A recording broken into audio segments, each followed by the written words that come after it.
A composition of matrix transformations is when we combine transformations to perform an overall transformation. So if we have a transformation A from Q space to R space, so for example, we have our vector space RQ, and we do a transformation A on some vector in RQ to get to R space. So this here will be TA of V. And we do another transformation B to go from R space to P space. So that would look something like this. So we end up with our image of the transformation A of V.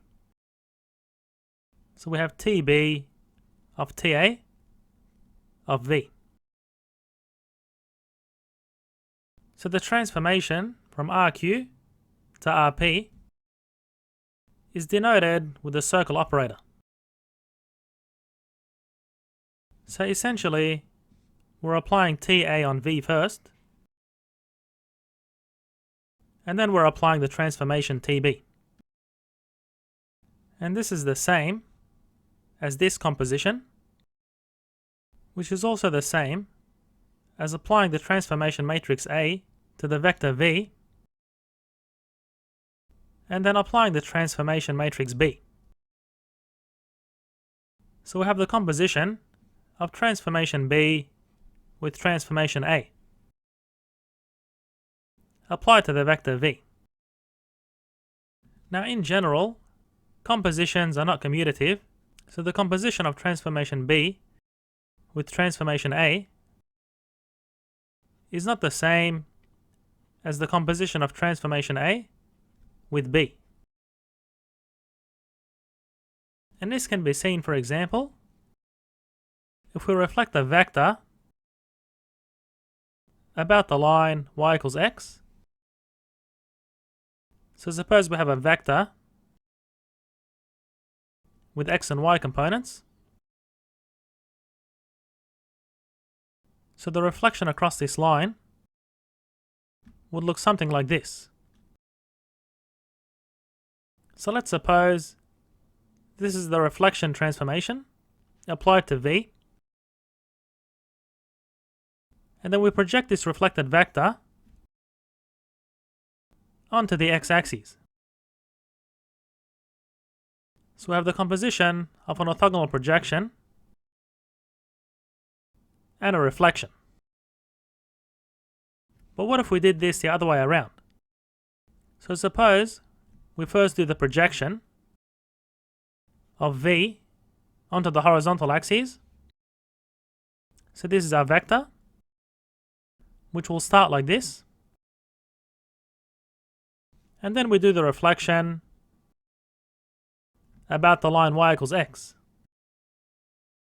So therefore this vector will now be reflected as follows. So this yellow vector was the result of our first composition,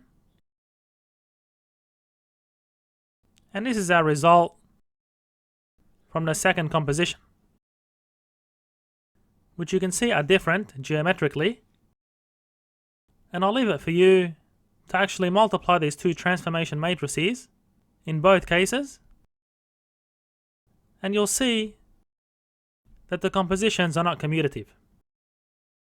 But note that some cases are commutative, such as the composition of a reflection about the x and y axes.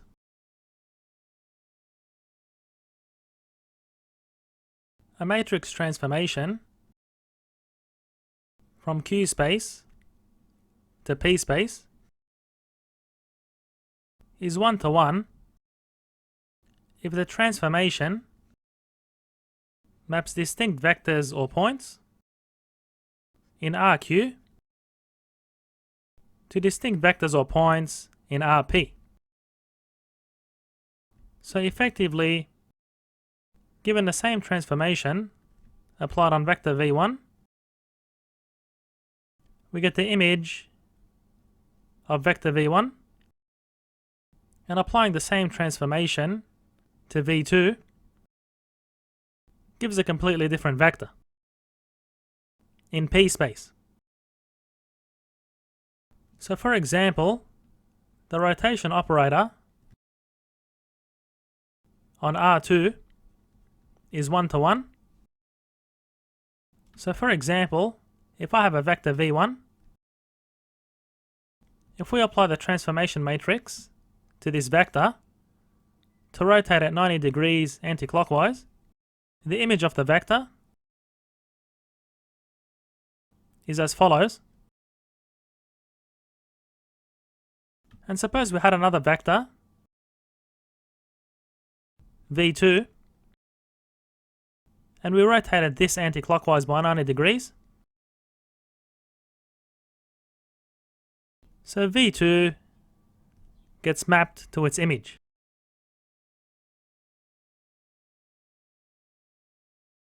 So as we can see, we have distinct vectors resulting from the same transformation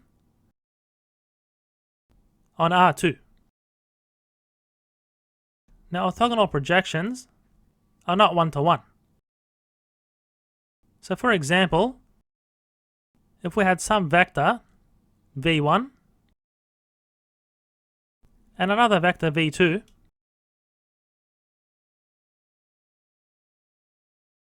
so these have the same x-coordinate but a different y-coordinate, then the projection of these vectors onto the horizontal axes is the same. So therefore the projection transformation is not 1 to 1.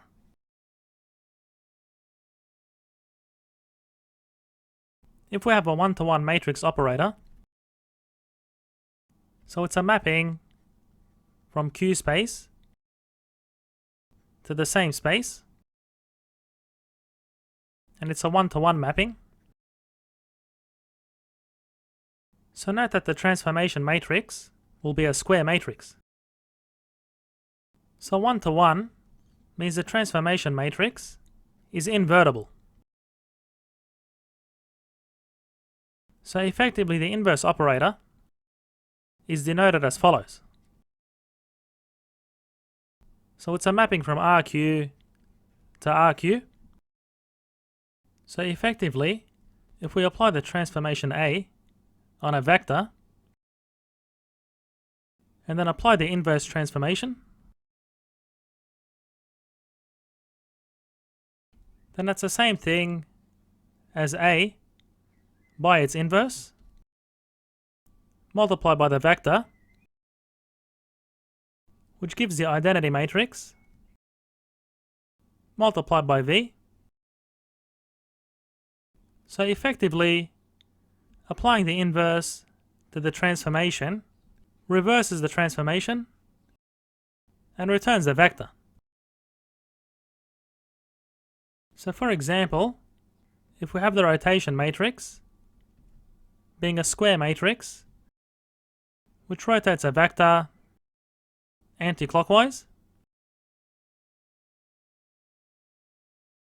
in 2 space, so we've previously derived this. The inverse of this matrix is equal to 1 over the determinant, which is 1 over cosine squared theta minus sine squared theta. So by the trig identity, this will give 1. And then we swap A and D. So cosine theta gets swapped with the other one. And negate B and C. So we get sine theta minus sine theta. So if you multiply these together and apply your trig identities, then you're going to get the identity matrix. Now suppose we have the projection transformation. So the matrix for projecting a vector onto the horizontal axes we derived previously as 1, 0, 0, 0 in 2 space. And in this case, you can see that the determinant of this matrix is equal to 0. So the inverse does not exist. And as we saw previously, the projection transformation is not one-to-one. So a projection of different vectors can result in the same projected vector.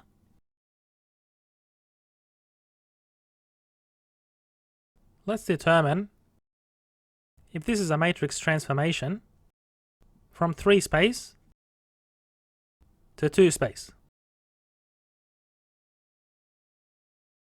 So for this to be true, the transformation must satisfy the linearity properties.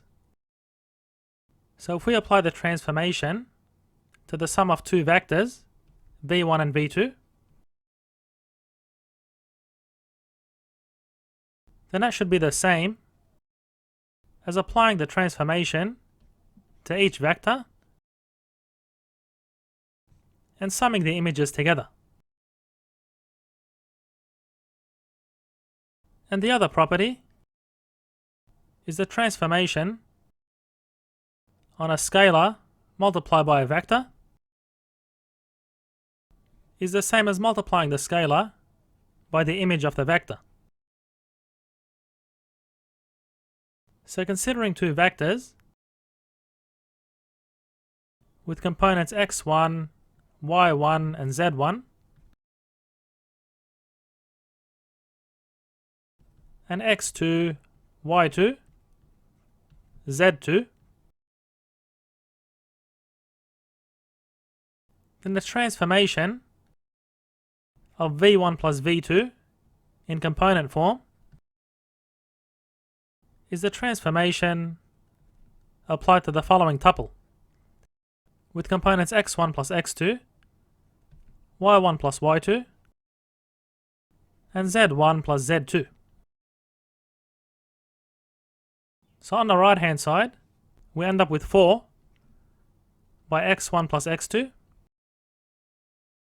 plus y1 plus y2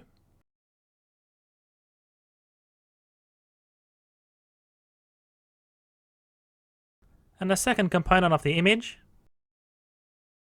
is minus 3 by x1 plus x2 plus z1 plus z2.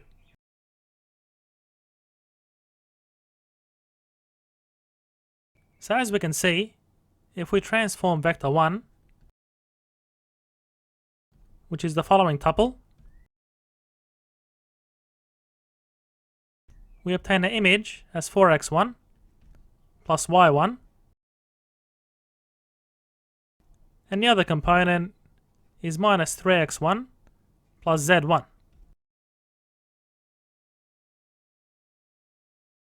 And similarly, transforming the second vector with the following components gives 4x2 plus y2 and minus 3x2 plus z2.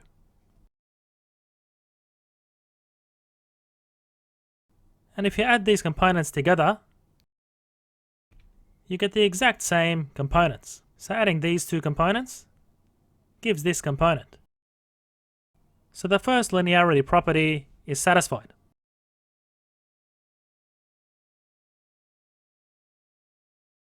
And now checking the second property, if we transform a scalar by each component of vector 1, so we have the following tuple,